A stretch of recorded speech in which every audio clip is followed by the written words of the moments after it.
Welcome in, everybody, to another episode of 410 Sports Talk. I'm James Haskell. Can't even say my last name. Along with my co-host, Glenn Martin. And we're excited to hang out with you guys on a Wednesday night.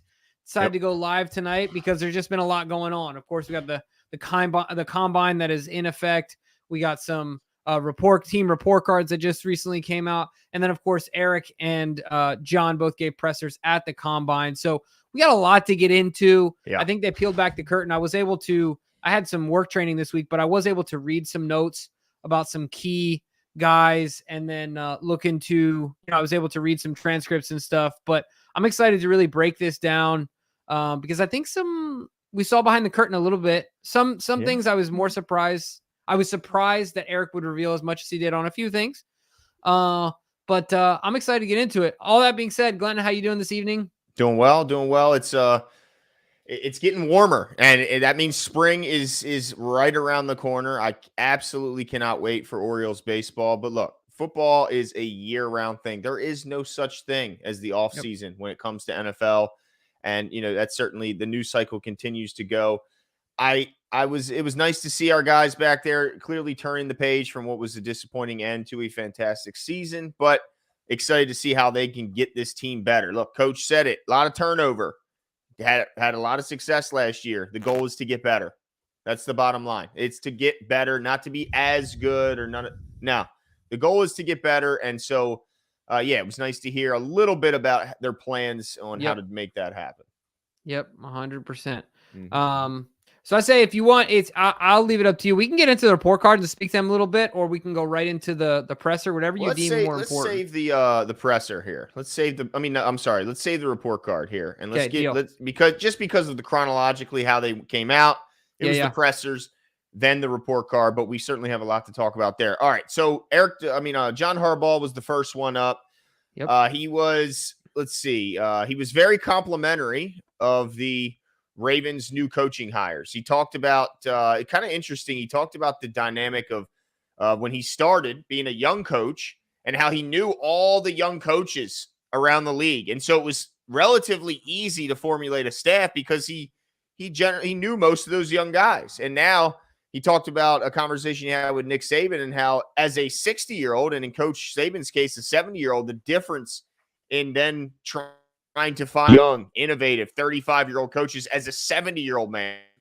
Difficulties, that has, but excited about the change. So just to go over the new hires, they hired Mark DeLeon as the new inside linebackers coach. They hired Dennis Johnson as the defensive line coach. Doug Mallory, very complimentary of Doug Mallory, called him one of, if not the greatest secondary coach in the game. He's been hired as the defensive back coach. Travell Wharton, former player, as assistant offensive line coach, talked about his ties to Juan Castillo, former O-line coach here, as a big reason why he's here. But very complimentary of all of them. Spoke briefly about every single one of those hires. And the goal is to get better, Jimbo, despite losing some pretty big name and good coaches. As I was going to say, he better be complimentary. I mean, they're his hires, right? Like he better be complimentary, and I'm happy about that. But I still am a bit leery that there are some shoes to fill here. I'm leery, but I'm also confident in that John usually John is one of the better coaches at filling out a staff. That's super important and something, of course, I think everybody will have an eye on as an X factor of this team moving into the next year. What are some other notes you got out of this, Glenn? Last thing on the coaches, he said, look, remember 2 years ago, people said, who's Mike McDonald? And now he gets to say, that's who Mike McDonald is. And now these are the next guys. So, look, this could be the next Mike McDonald, could very well be on the staff, could be one of the new guys.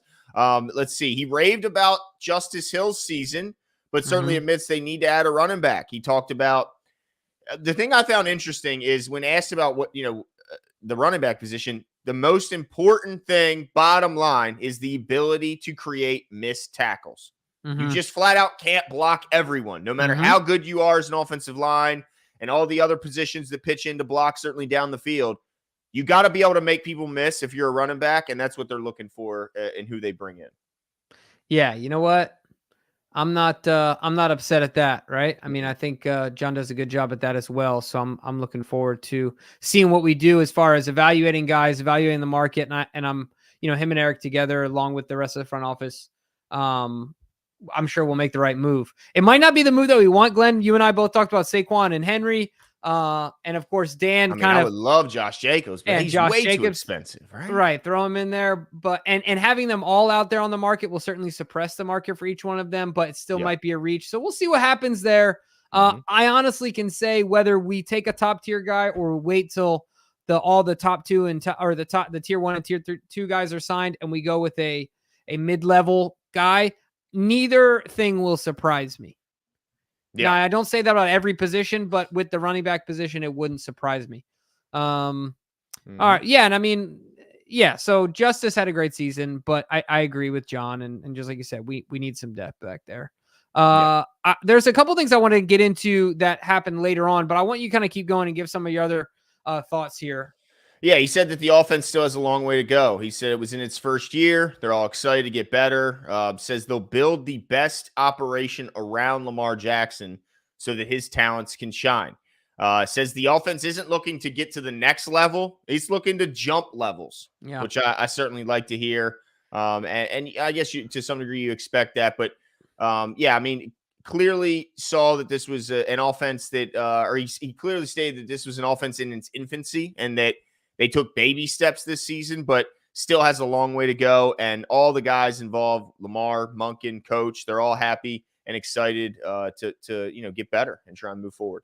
Yeah, man. I'm hopeful for that as well. It's exciting to know the offense was in year one. And just like we've talked about, the core, I think, is still intact. I know the offensive line needs some work, and we're going to talk about that. That's one of the things I wanted to hit on. But they better get better because obviously there were moments where they stalled in the biggest moments. Now, I want to talk to you about Bateman, right? He picked Bateman as a breakout player.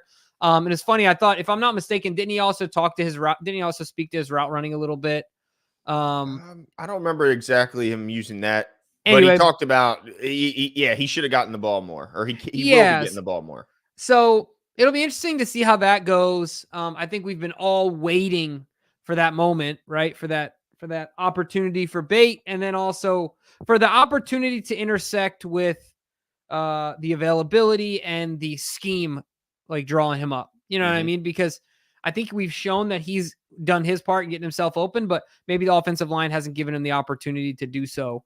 Or maybe Lamar's already taken off or whatever, right? There's just so many variables for a receiver, but I'd love to see Bateman do more. I mean, he was obviously first round pick for a reason. And I think he's flashed, but I just think he needs more at bats, man. Yeah. And that's the part that I found interesting. He talked about he'll get the ball more.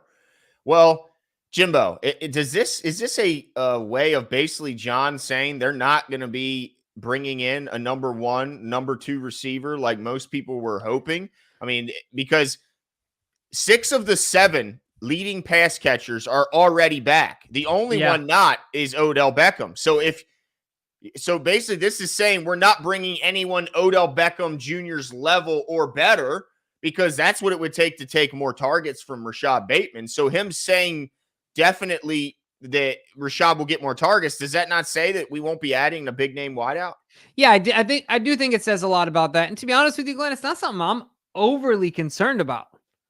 I'm just not. I mean, just like you said, the cupboard isn't bare. No. So I wouldn't expect it. Imagine how we feel if you just sit down and look at the roster now from a pass catching perspective, tight ends and wide receivers included.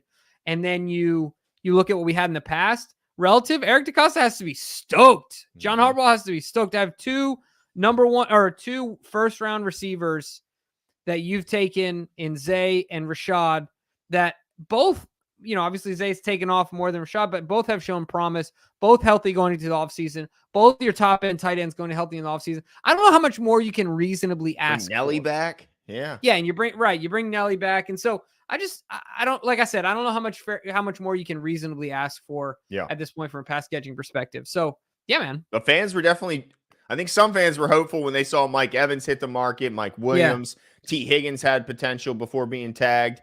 But yeah, I think our big bodied, go up and get the ball receivers are our tight ends. And maybe they take a height, weight, speed guy somewhere in the back end of the draft, but I'd be surprised if they address it early again with another first round pick after doing it so much in recent history.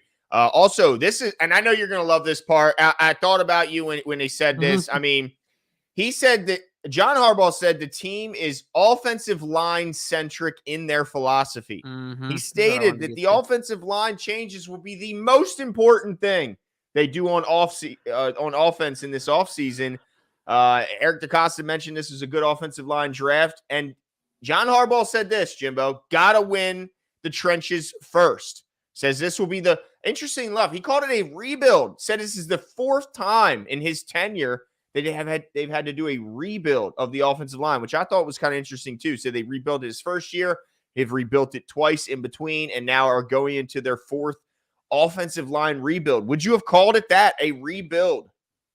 Yeah, I mean, I think that's fair, right? If you look at the way it is, because really contractually, you have 2 guys that are probably going to be there. Probably Ronnie, of course, is a probably, and then Tyler Linderbaum is a for sure. Outside of that, you're rebuilding. You're gonna get a new right tackle. You're gonna get 2 guards, which is a huge deal.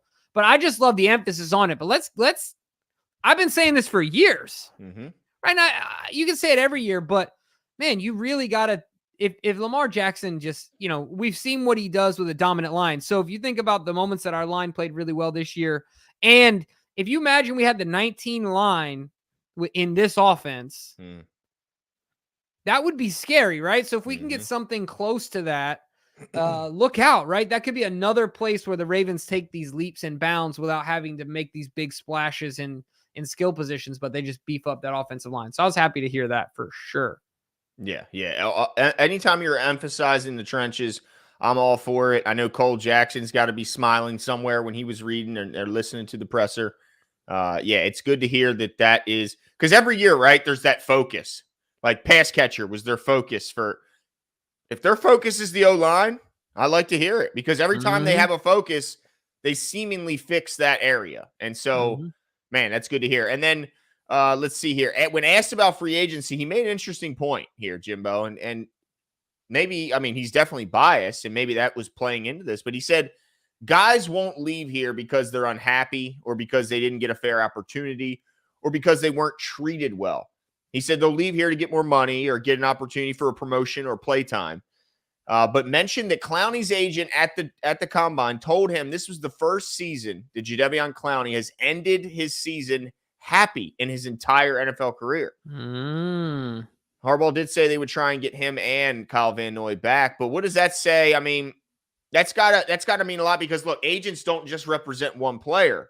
And so if every player you make feel that way is going to, I'm sure, express this to his agent, who will then in future deals with other players be more likely to steer a player towards a good organization that's going to treat you well. And so that kind of thing only bodes well in my eyes for the Ravens. Yeah, no, I agree with you as well. And it also, you kind of talked about it. They could get a twofer with those guys, right?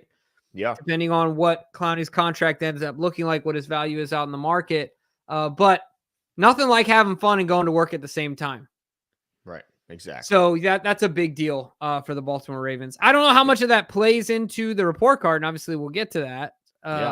But that's a huge deal. Yeah, and Kyle Van Noy had an interesting tweet about the report card as well, which again we will get to. But I need to transition quickly over to the Eric DeCosta portion of the press conference, which was an equal time, both about 15 minutes, give or take. And he started the presser congratulating the great Peter King for his long career, talked about him and the admiration he has for him in his career. And I'm sure he's going to be missed by many. So shout out to Peter King. He did address the Zay situation very briefly by saying that the team had made a statement and will continue to monitor the situation. But that was all he spoke on the Zay situation. He continues to believe in continuity in both the scouting department and in the coaching staff. Points to a ton of big time organizations, and you can say the same about those guys. Says the cat jump was nice, Jimbo, but that doesn't mean they're going to open up the books. Got to look for now and for years ahead. What was your thoughts when you heard him talk about the cap? Yeah, this to me is Eric at Eric 101, right?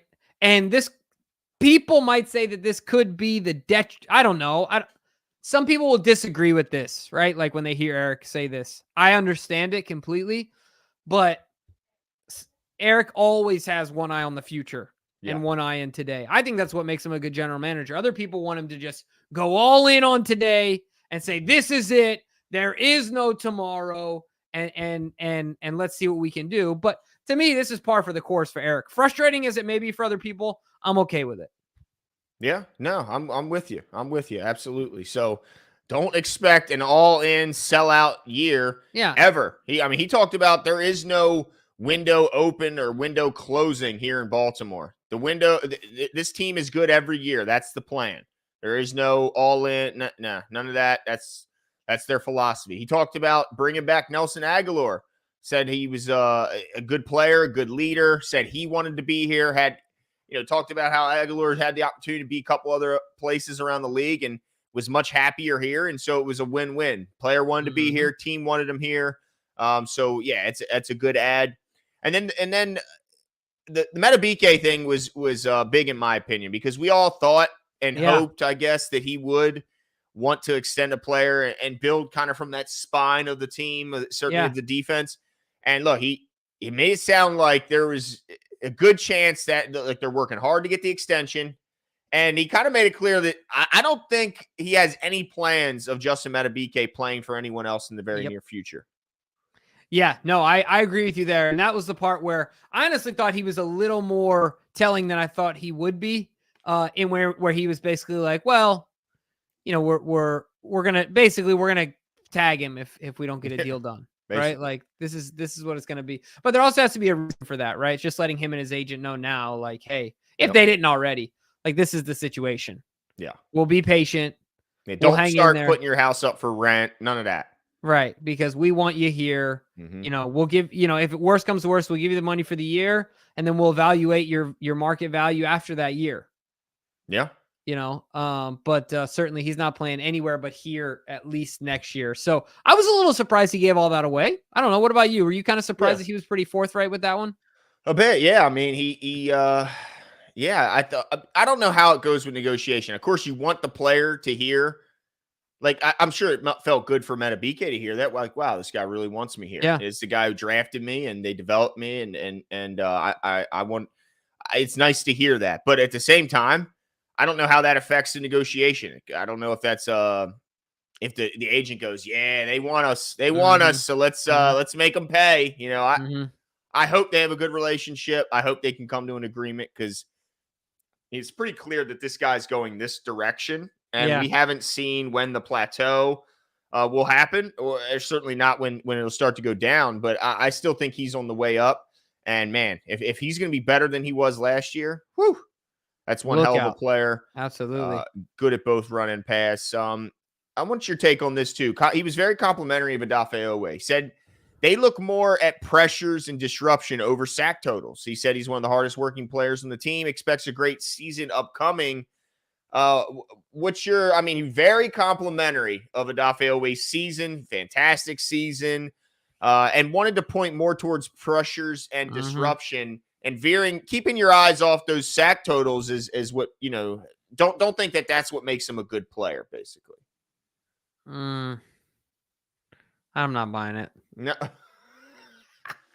You can give me look, I've said it before, Glenn, if you have to argue for someone's talent by starting with an analytical argument, it's a bad place to start. Like, I think that buffers your argument, right? But at some point, counting numbers, like these basic statistics, people call them rudimentary, whatever, they matter, right? So I'm not buying. To me, I don't think Odafe is a bad football player. I don't know if he's ever going to be what we expect him to be. I think he might end up just being average, and that's all right. Or could take a while. Take off. You're right. PQ was there. So look, I don't want to get blocked by Odafe either. Paul Kruger. Yeah. You're going to get us blocked. Look, I'm just saying that I'm not either way. The thing I like about Odafe is he works extremely hard. He tries to be available, and he obviously plays through injury when he can. He's consistent. He does everything right. So all those things should culminate into a breakout season. My only point is that I just want to see it. I'm not bad. Like, I don't think he's lazy. Honestly, I don't know a ton about Ajabo, but I question Ajabo's work ethic off the field because I think his body doesn't look anything the way that Odafe's body looks. Yeah. And I don't see any reason why not, why it shouldn't. Yeah. Right? Like, why are you pudgy if you're not playing? Like, when you're not playing, you know what I'm saying? Like, you should come in, cut up to, like, Yeah, you that's hope just you take advantage. Yeah. Yeah, you know what I'm saying? That's all you got to focus on. So, my point is that I just got to see with Adafe. Got to see. I don't want to hear about analytics. I got to see him get the job done, Okay. All right. Well, where are you at with Adafe? Well, I do think that this year, if he can stay healthy, I think he's going to take off. I mean, I think we saw a big leap last year. I think Chuck Smith certainly played a role in that. If you look at everyone having career years around him, but I do think he's just one of those guys that's just going to take a little bit of time. I mean, it's not like he's the first player we've seen take some time to develop. We talked about his youth in football when he was drafted, and maybe we're just seeing that it's not a quick click for everyone, and that he will grow into his body and his talent. But he also, I'm really curious about your take on this. But I guess I should have had this data in front of me. He called Geno Stone the best 7th round pick in the history of the franchise. Hey, I mean, that's pretty damn high compliment. Now, of course, I don't have the list of the former 7th round picks here. Maybe it's a pretty crappy list, but being the best at anything in team history is pretty impressive. So I was gonna say I thought Kelly Gregg was a 7th rounder. He was a 6th rounder. Okay. Because I would have said no way. I mean, Kelly Gregg, I think he's for how long he was here. Yeah, you know what I mean. He's the guy. But pretty good start to the career of Geno Stone. Made it pretty clear it wouldn't be easy to keep him here. Yeah, but I think he'll have a great career nonetheless. Yeah, and look, we hope for all the best for Geno Stone, right? Go get your money, dude. Get your money, boo boo. That's all I gotta say. You know what I mean? You earned it. Yeah, absolutely. No ill will or anything like that. So I want to. So he also talked about. I'm skipping here ahead, Glenn, but he also He also spoke to the offensive line. This is really my question. He wants the offensive line to be opposing. There's going to be an overhaul of the offensive line. We already heard that. How much of that do you believe? And how do they go about doing it? Well, anytime they make a statement of their focus, they seem to attack that focus. Yeah. So I don't anticipate them to not, do the same with the offensive line. They've made it pretty clear. John Harbaugh said it, that the draft is the best way to do it. They keep calling this a great offensive line draft. So I do think that's the area, the place where they'll get the most help from. I don't know what the market, there's just, if you're going to get a tackle in today's market, you're going to get one with issues, or you're going to pay through the nose. Even if you pay through the nose, you're still going to get one with issues. If you want Tyron Smith from the Cowboys, he's hurt every year. What's the real difference between him and Ronnie Stanley? So I think ultimately they're going to settle with Ronnie Stanley one more year at left tackle, and they could still draft a later round guy that they see needs a year or more to develop. I think they'll at right tackle, man. That's the big question mark. Do they go with McCary? Do they go with Lele and McCary, or do they stick with Moses, who's not a horrible cap number? It's not terrible, and he did battle his ass off through some pretty tough injuries. So I'm confident that this team, between what they have in house at guard with Ben Cleveland, with Andrew Voorhees, with other guys, and what they could see and find in the draft, that they can fix the 2 guard positions. I think they can do it because we're really good at center. They're not drafting a center, pretty clear. So to me, it's about, can you fix the 2 guard spots between what you have in-house and what you can get in the draft? And then, what do you do about right tackle? Daniel Jeremiah mocked the right tackle out of Georgia. I think Mims is his name, for the Ravens' first overall pick.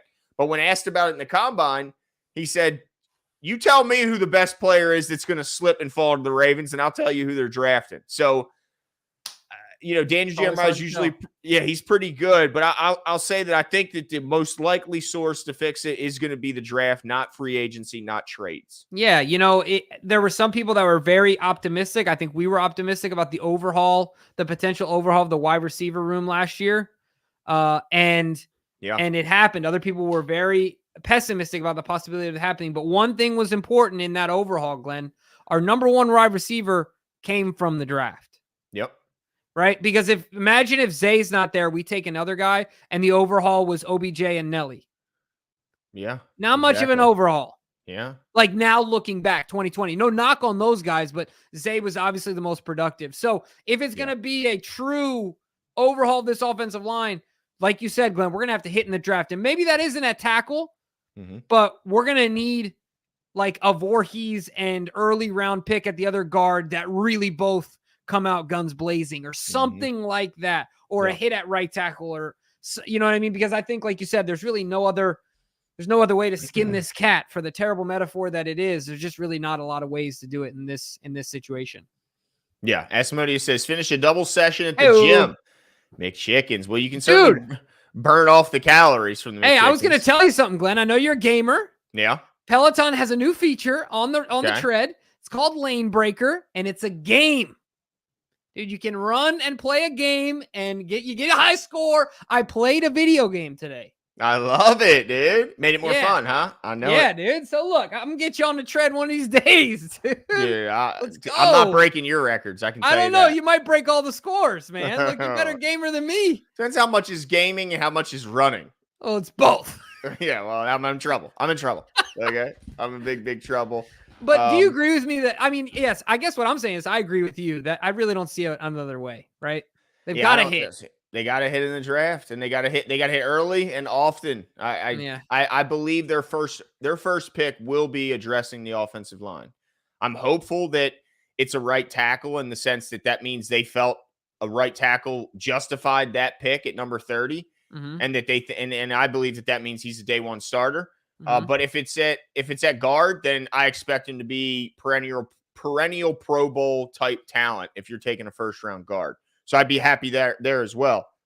I was just going to say, I could see the Ravens trading back, and I could see them going early in the draft, second, third, fourth round, or early fourth round, and spending some serious equity on these guards, and maybe rolling with Morgan, or, you know what I'm saying? And using these two older vets to bring along these young guards. Yeah, with McCary, and just kind of, so there'll be a lot of ways, but I think it'll be interesting to see how they go. Asmodeus says fitness plus video games equals win. I'm telling you, dude. So you're a little guy, and you gotta follow the lanes, and you get points by being in the correct lane. The only way you're in the correct lane is if your incline is correct, and then you get bonus for the correct speed as well. And it moves, and there's music, and dude, I'm just saying. I like it. I like that. Yeah, it's like Mario Kart, but you're the cart. I like that. Mario Run. Yeah, it makes me think of, what's the last one? The rainbow one? Yeah, Rainbow Road. Yeah. That's what it makes me think of.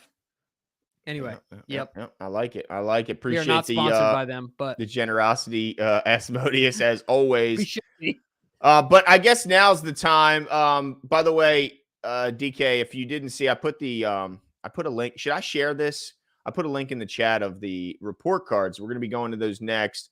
I'm wondering if I should just share my screen here when. Sure, if you'd like. Yeah, when referencing the Ravens. So, that's what I'm going to do. So, the NFLPA started this last year, I believe, and they just released this year's edition of the grades, basically, report grades for every team as voted on by the players themselves.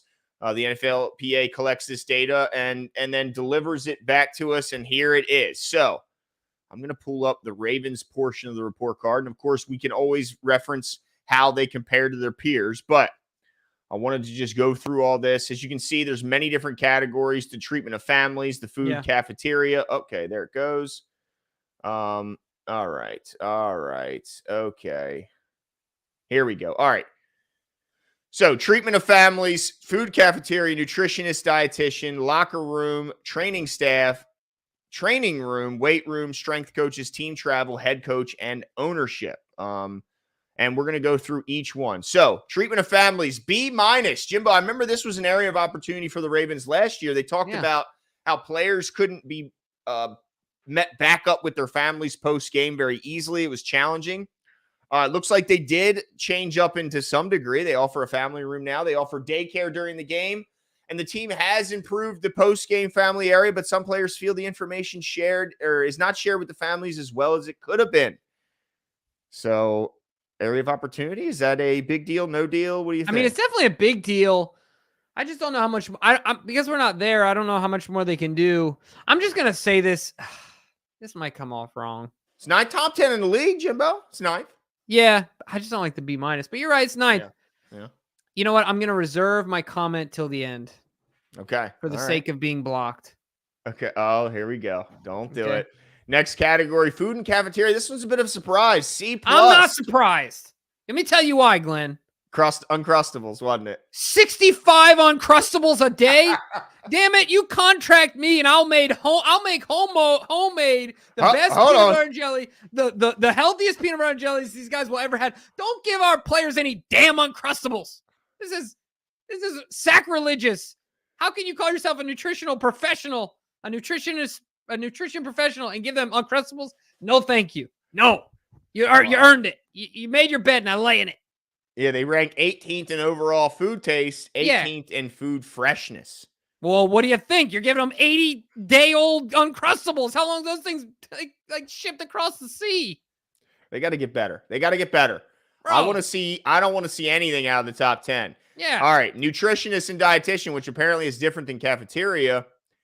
85% of the players felt like they get an individualized plan. Okay. So 15% felt, I guess they were getting more of a generic plan. That's 19th in the league, Jimbo. And I know you're a guy who, look, you don't just, you take seriously what you put in your body. So when you see the Ravens scoring poorly in both cafeteria and nutritionist, is that a big disappointment for you? For sure. You talk about an X factor on the field and all these other things. There's plenty of quantitative and qualitative evidence that nutrition can be an X factor in the performance of a player. Why not take it as seriously as possible? Yeah. This isn't college. This isn't Little League. Like, come on. What are we doing here? Remember in Little League when you used to get a hot dog during the game? Oh, dude. At least one. Yeah. And you were lucky if some mom brought orange slices. Then you were doing good. Remember running up to the concessions like, I got, I'm batting ninth in this inning, so I'm running up to the concessions. I'm eating a naked hot dog. Yeah. Guys, don't make it weird. All right, locker room. I'm just saying for speed, because then you have to go get the packets. You made it weird. All right, I could tell the chat. Locker room got a B-. 14th. 93% of players feel like the locker room is big enough. Okay, so that's good. Only 66% felt that they had enough room in their individual lockers. So they need to get bigger lockers, apparently. And the team added couches and a TV in the middle of the locker room so the players have an area to relax. So, do you give anything to this? Yeah, so this is where I'm going to make my comment. Okay. Deal with it. Okay. Your locker's big enough? Super entitled. My locker room isn't good enough. The TVs aren't big enough. The internet's slow. Shut up. Shut up. Like, stop. You don't feel bad. Okay. No, I feel zero sympathy because you can't play Halo on a 72-inch screen. Look, these are some big boys, and if they don't feel like they have enough room in their individual lockers, maybe that problem needs to be addressed. I mean, Fa'alele, how big is his locker? What do you think the square footage of that locker room is? Oh, 93% say the locker room is big enough, so the locker room's probably big enough. The question is their individual lockers big enough to fit their gigantic clothing? Right, because they can't park their car in it, so it's not big enough. Jeez, whiz. Are you kidding me? Come on, guys. What are we talking about? I love that. It's like, I love that, Jimbo, because your priorities are straight. Get the food. The food, that's the team's problem. Right. This, what are we talking about? Training room, C+, 21st. Only 79% of players feel they have enough full-time trainers. So that's a tough one. I mean, add some trainers. 74% of players feel they have enough full-time physical therapists. So that's I'll say this. I've also seen some guys, my wife's Pilates gym actually, right the 2 days before the AFC Championship game, Nelly was there with a personal trainer of his. He actually used to live in our apartment complex, getting his own work in, his own prep work in on his body with somebody else. Yeah, that's so interesting. Yeah, so for sure. I mean, this is something else. 28th overall. Yeah, 25th. You need to invest in this. 21st, Glenn. No, but look right down there. 79%. That's 28th overall. Oh, sorry. I see what you're saying. 25th as far as full-time physical therapists. 80% of players feel they have enough hot tub, which is still 21st, back half of the league. Only 76% players feel they had enough cold tubs. 26th in the league. I blame the cold plunge. This is the Joe Rogan effect. Now everyone wants their own personal cold plunge. They want to float tanks and all that. Yeah. They want all of it. They're like, Rogan's got it. Give it to me. Yeah, Rogan, the billionaire that he's become. It's ridiculous. Players want more staff and more resources in the training room. A lack of training staff makes it more difficult to recover and be prepared to play well. Perfectly reasonable request from high-level athletes. I have no problem with that request, and Agreed. I think the Ravens need to and can absolutely do better. How much could it really cost to hire one more or two more of each of those positions? I mean, really? Like, I'm sure there'll be some volunteering for the opportunity to participate with the Baltimore Ravens. So, all no that excuses. being said, and I'm sure these guys do this, I would, on my own payroll, have a team. And I'm sure these guys do this. Well, the higher end guys, but 53, 52, 50 on the roster. That's true. They can't. You can't. You just can't. No, you're paying too many guys. I'm sure, you're helping your family. But what's his name talked about it. Mark Andrews said he had a hyperbolic chamber that is like girlfriend or something, or like the Ravens. That wasn't something he was using at the facility. I don't think he was using it at home, and he got it from somewhere else. Why isn't he getting it from us? Yeah, well, now and of course Mark Andrews and his paycheck can afford it, but not everyone can. This is a big one in a positive way, in my opinion. Yeah, training staff B-, not good, still 22nd. However, this got an F- last year. Yeah, this is huge improvement. Yeah, I mean, that's a big jump. 82% of players feel they have enough one-on-one treatment, so that's got to get better. I mean, but again, that sounds like a staffing issue. Why are we not having enough staff for the team? That makes no sense. The players feel that the training staff moderately contributes to their success. So they're saying, a portion of the team doesn't even feel like the training staff is contributing to their success. Because they're getting it outside. I'm sure. They're getting it elsewhere. Yeah, that's a bummer.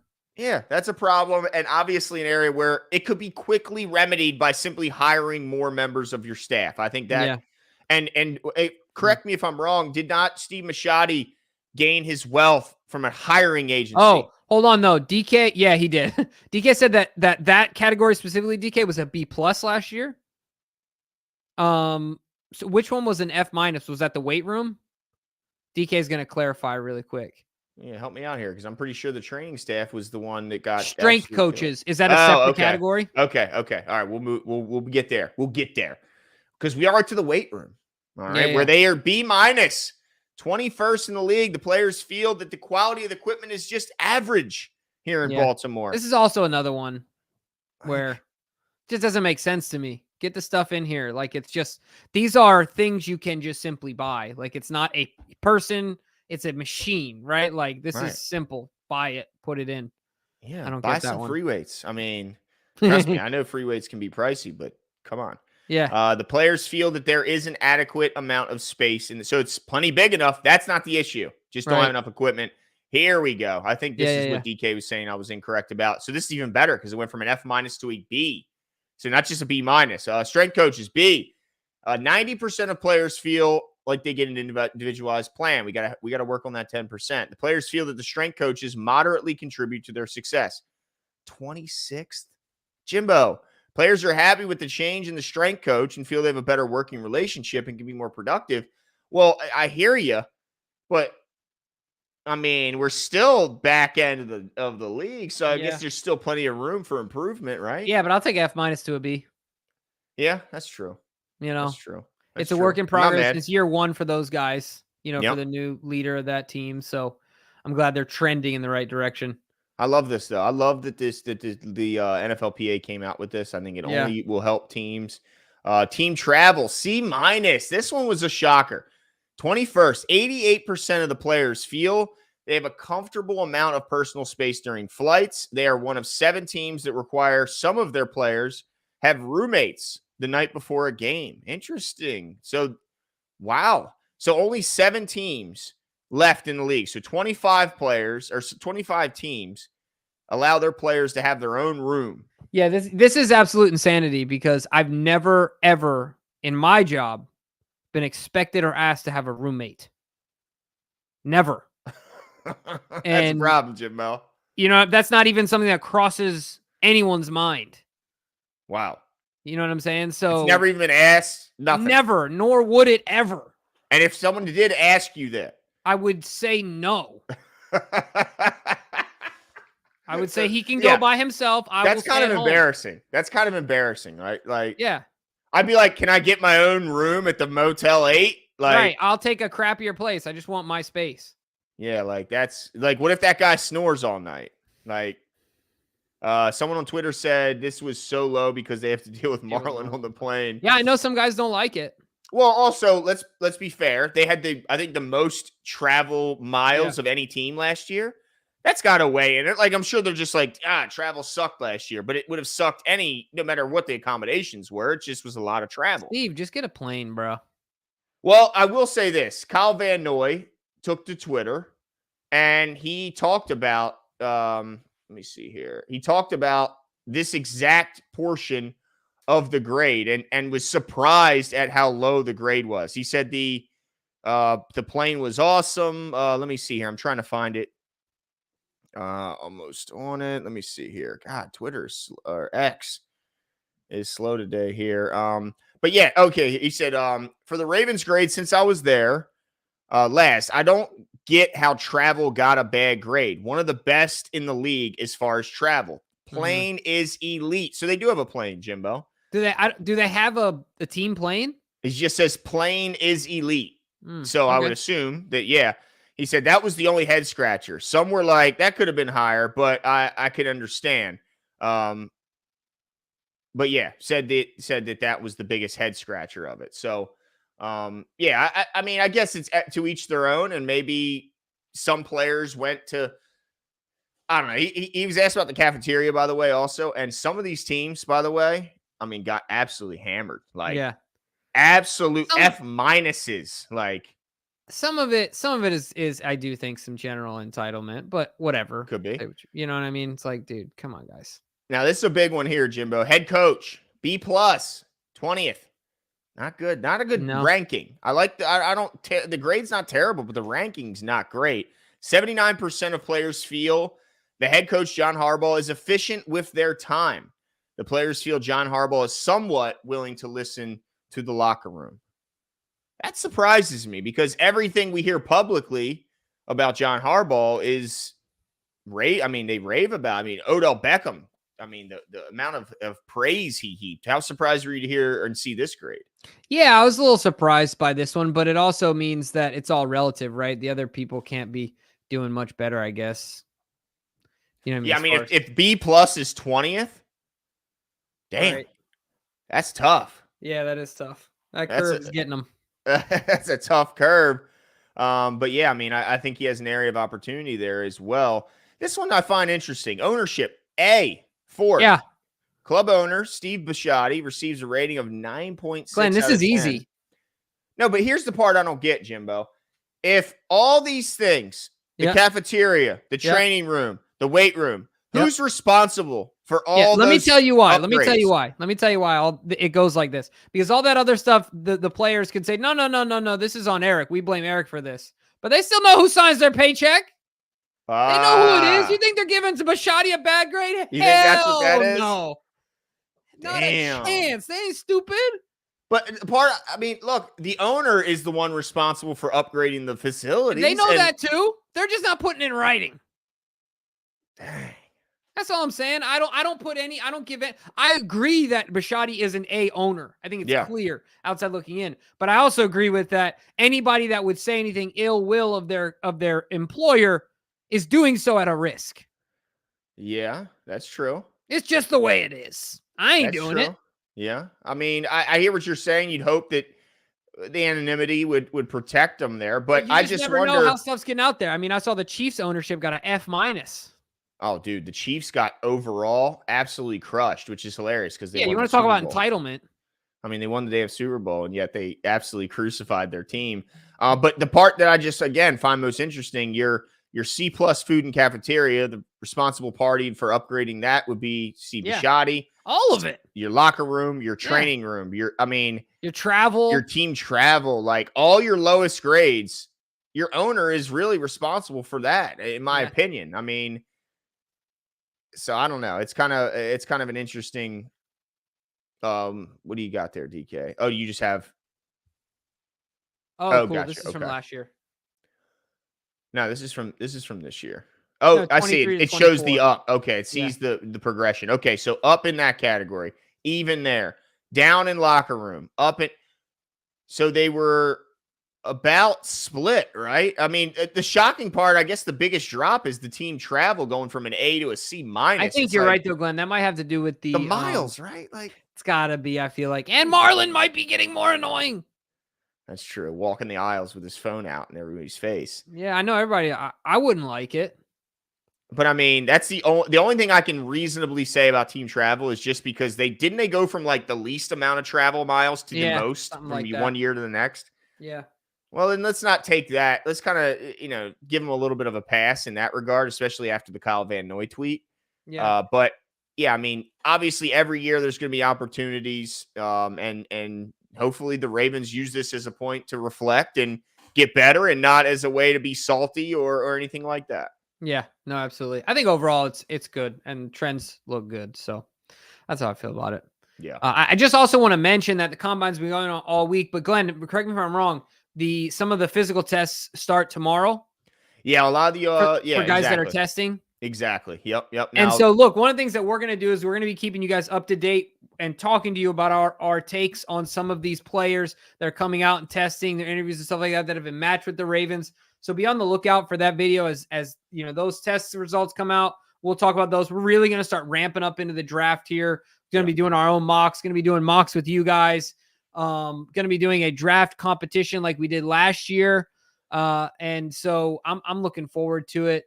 But look, I think as far as the strategy of this offseason, we've talked about this for the past 2.5 weeks or so. We got an idea. We know what positions they're honing in on. We know what they're going to do. We know where they got to hit on the draft. So I'm excited to turn now and look at get more specific into the draft specifically and dig in, see where we can find some diamonds in the rough. But Glenn, I think that's it for us tonight, man. Yeah, that's it. But like Jimmy said, news is going to be coming in pretty fast now with the combine underway. Of course, there'll be rumblings of how the player interviews went. We'll be reacting to the free agency's right around the corner. No doubt. There's a bunch of timeline stuff. March 5th, the tag deadline. So we'll find out by March 5th if the Ravens tag anyone. Ravens has a team, have to be underneath the cap by the 13th of March. And of course, the roster bonuses for a lot of these guys, including Ronnie Stanley, hit on the 17th. So if they're going to make a decision on him, it'll likely be before the 17th. So a lot of things happening. Make sure you guys turn on the notification bell. That way you can be kept up to date on all the Ravens news. And if you could, give us a like. If you like the content, drop a like. It'll help us push us out to more Ravens fan. Helps with the algorithm. But that's it for us tonight. But hey, Jason, if you want Saquon Derrick Henry talk, we did an individual got a video on it. Go check it out about that. Go check it out. That's it for us tonight. See you. See ya.